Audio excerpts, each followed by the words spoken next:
how China is pursuing an opportunistic role in the exploitation of energy interests in the Arctic. I'd like to thank the team at the Democracy Forum for focusing on this aspect of China's search for energy security and for inviting such an erudite group of panelists to participate.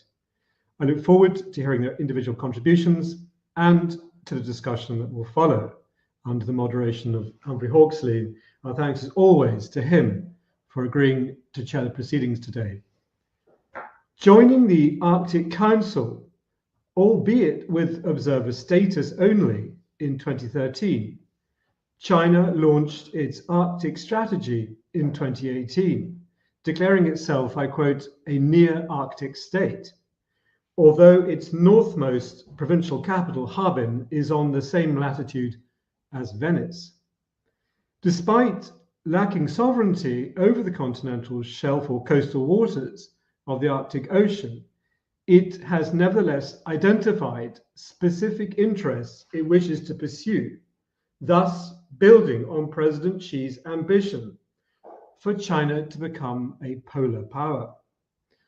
But since the invasion of Ukraine by Russia in February 2022 and China's subsequent strategic alignment with Russia, it now faces an Arctic Ocean inconveniently bounded by NATO member states, Finland, Sweden, Norway, Canada, Denmark, and the United States.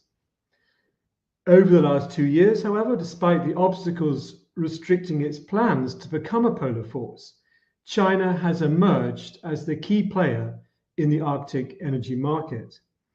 At a meeting in Beijing in early September, Presidents Xi and Putin agreed that Russia will deliver up to 50 billion cubic meters of Arctic gas to China annually from the Yamal Peninsula via a new 2,600 kilometer pipeline, the proposed Power of Siberia 2.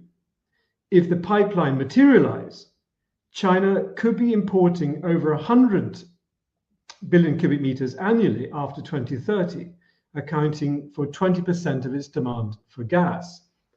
Reportedly at the same discounted pricing that Russia supplies its domestic markets. As Tatiana Metrova of the Center on Global Energy Policy at Columbia University explains, this deal, I quote, makes a geopolitical pivot, and the signal it sends to Washington and the LNG markets is already echoing far beyond the negotiating table.